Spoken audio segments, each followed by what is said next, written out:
giờ li nhớ cho lúc sau thì nó giờ chỉ kiến này tầm đấy chấp lời nữa giờ cho tuân sai là giờ là một sĩ từ cho kế là một sĩ từ tuân sai và mình nhớ trong nó là giờ biên về là một sầu sát thia rù ý tù là giờ là một ô lấy chắc bệnh sử cho sở đời tàu say thia tập bỏ thia giờ lên tới nên sở đời bộ tâm bao xét thì tàu với giờ tuân sai và mình nhớ trong nó là giờ là một sĩ từ nữa rồi.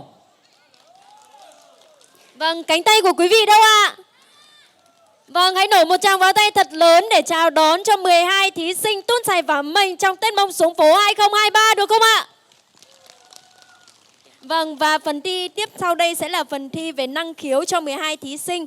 Xin mời quý vị sẽ cùng thưởng thức ạ. Tổ các nói chuyện cho tuân xài là do là một thi năng khiếu thiết thi ứng xử là do là một tết cho lù tết tuân đầu chấm ban tổ chức tàu mất chơi này giờ liên tới thời chơi này sẽ đời là một số các sẽ tàu nữa.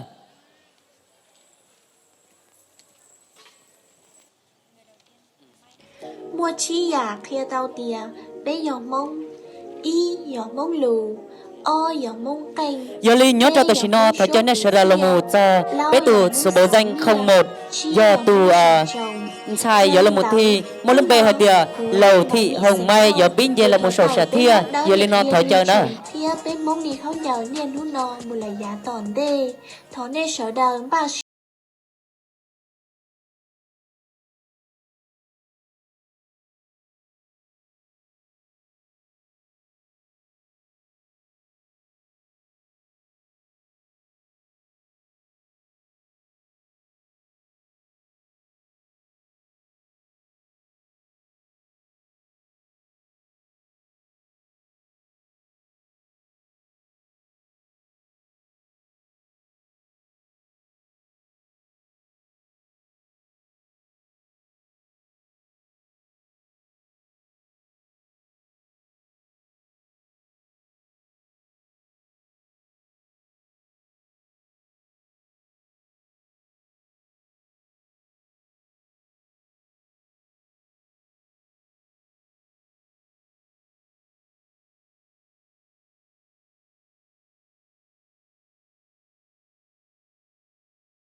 tia bé cho không giàu rồi lòng ít sông thâu ít sông ít tiền là lo bé cho ban táo nhưng chỉ cho chê sợ bé dùng mốt lồng mùng bảo cha là lo bé nhưng bảo ai tia do bé cho chồng mong rồi khởi chia bé mong lú ninh nhóm mù chỉ mua nú cơ rồi bắt đầu bé cho tuấn xài cỡ su cỡ chi cỡ sơ cỡ chê là nhà toàn tê tao bảo ai tia lấy giờ linh tư cho lú bên mong một còn chỉ mua nú sào chỉ mua nú bông lú no cùng tuổi xua giả chồng lo cọc theo tao hay tia mong bàn đau chiều mong nhiệt tủ thì liền chờ sư luôn lử hãy nành lò nhưng chờ bây giờ bàn đau mụ ô trâu lấy tên giả chồng cho mụ ô tàu khổng pha khổng trí nhóc cho hào lú pha lú chế.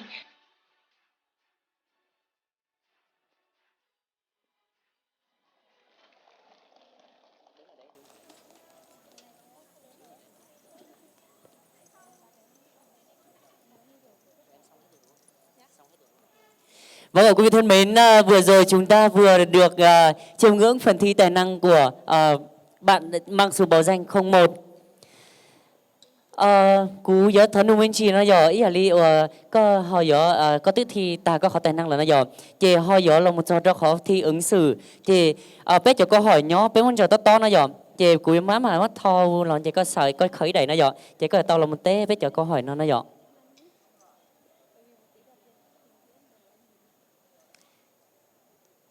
Chị chú chống chị của thâu ta chị của đã cảm ơn chờ đâu là nữa.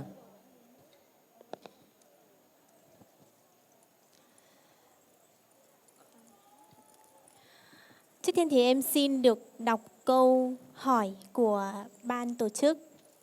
Nêu một số bước cơ bản để làm thành một cuộn vải lanh. Em xin được trả lời câu hỏi này. Những bước để làm một cuộn vải lanh. Thứ nhất là trồng cây lanh. Thứ hai là đợi cây lanh khoảng 30 ngày. Sau đó là thu hoạch. Đợi thu hoạch, sau đó là sẽ phơi khô và tước sợi. Phơi khô tước sợi, sau đó là sẽ xay cái gì? Giã tước sợi giã, sau đó là sẽ nối và Vâng ạ, có vẻ đây là thí sinh đầu tiên đang rất hồi hộp, đang cần một tràng pháo tay rất lớn của quý vị ạ.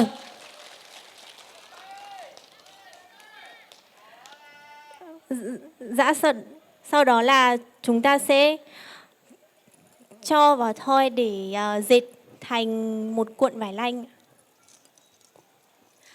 Em xin thưa đó là câu trả lời của em.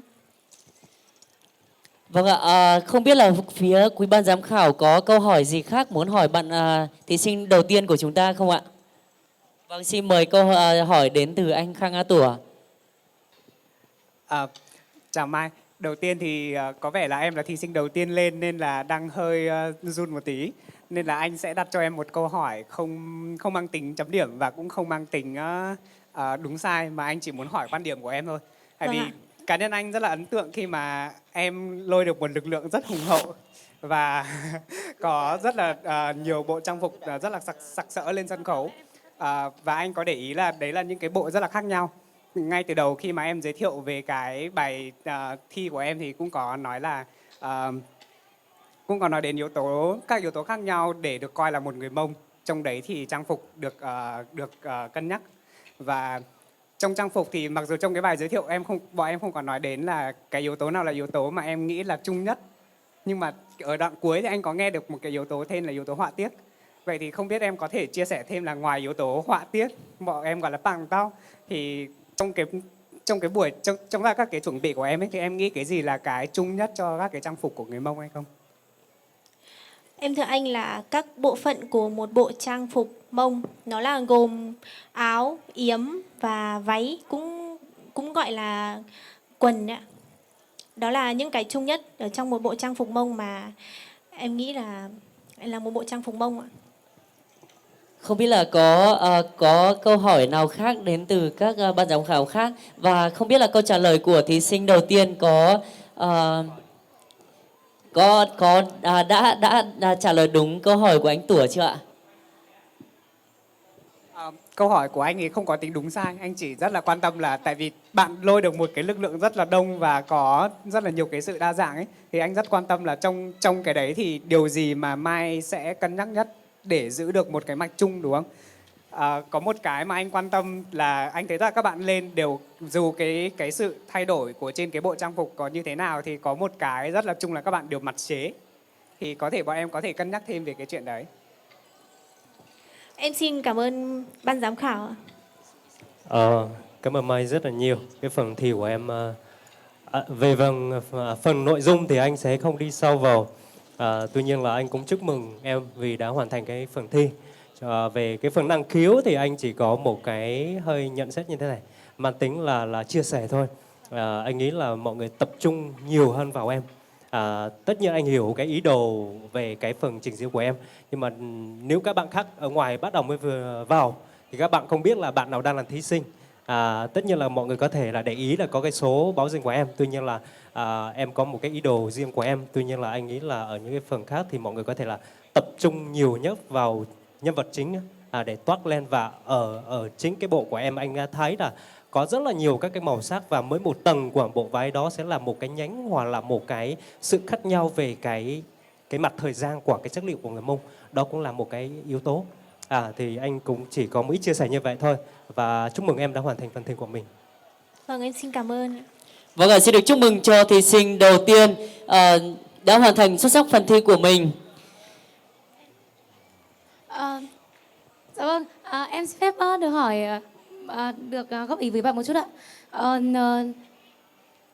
Trong 5 thành viên ban giám khảo ở đây thì có thể là khi may mắn hơn là được chấm bạn ở vòng bán kết và được xem bạn thể hiện ở vòng bán kết.